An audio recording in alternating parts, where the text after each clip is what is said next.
শ্রী শ্রী মায়ের গঙ্গারাম। শ্রী শ্রী মায়ের বাড়িতে একটি পোষা টিয়া পাখি ছিল।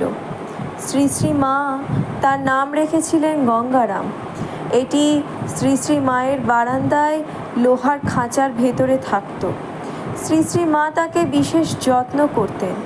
তিনি স্বহস্তে তাকে নিত্য স্নান করাতেন, জল ও খাবার দিতেন, তার খাঁচা পরিষ্কার করতেন, তাকে এক স্থান থেকে অন্য স্থানে সরিয়ে রাখতেন এবং স্নেহ ভরে তার সঙ্গে কথা কইতেন। সকাল সন্ধ্যায় তার কাছে এসে তিনি বলতেন, বাবা গঙ্গারাম, পড়ো তো। তারই কাছ থেকে শেখা বলিতে সে উচ্চারণ করত, হরে কৃষ্ণ হরে রাম, কৃষ্ণ কৃষ্ণ রাম রাম। শ্রী শ্রী মায়ের মুখে শুনে ব্রহ্মচারীদের নামগুলিও সে উচ্চারণ করতে পারত।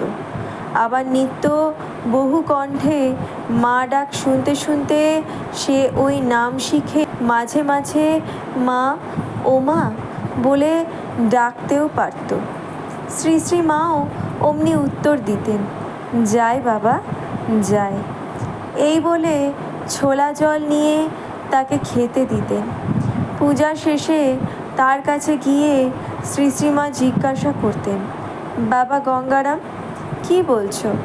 তারপরেই লোহার খাঁচার ভেতরের ফাঁক দিয়ে প্রসাদী নৈবেদ্য, ফল মিষ্টান্নাদি ও মিছরির পানা নিজের হাতে খাওয়াতেন।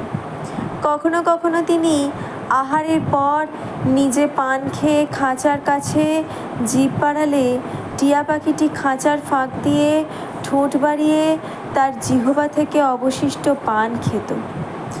একদিন পূজার আগেই নৈবেদ্য থেকে হালুয়া নিয়ে গঙ্গারাম, খাও বাবা, এই বলে খাইয়ে দিলেন। সেই সময়ে উপস্থিত কিশোর মহারাজ শ্রী শ্রী মাকে প্রশ্ন করলেন, মা, এখনো পূজা হয়নি, গঙ্গারামকে হালুয়া দিলেন যে? উত্তরে শ্রীরামকৃষ্ণ বিভাসিতা শ্রী শ্রীমা বলেছিলেন, বাবা, ওর ভেতরেই ঠাকুর রয়েছে।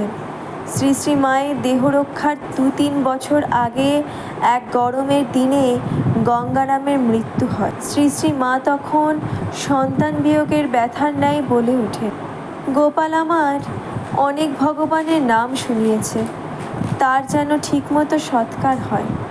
তারপর শ্রী শ্রী মা নিজ হস্তে সে মৃত পথিটির শরীর গেরুয়া কাপড়ে ঢেকে দেন এবং তারই নির্দেশে তার ভ্রাতা বরদা প্রসাদ ও অপর 2-3 জন খোলবাদ্য সহকারে হরিনাম করতে করতে নদী তীরে নিয়ে গিয়ে পাখিটিকে মৃত সমাহিত করেন।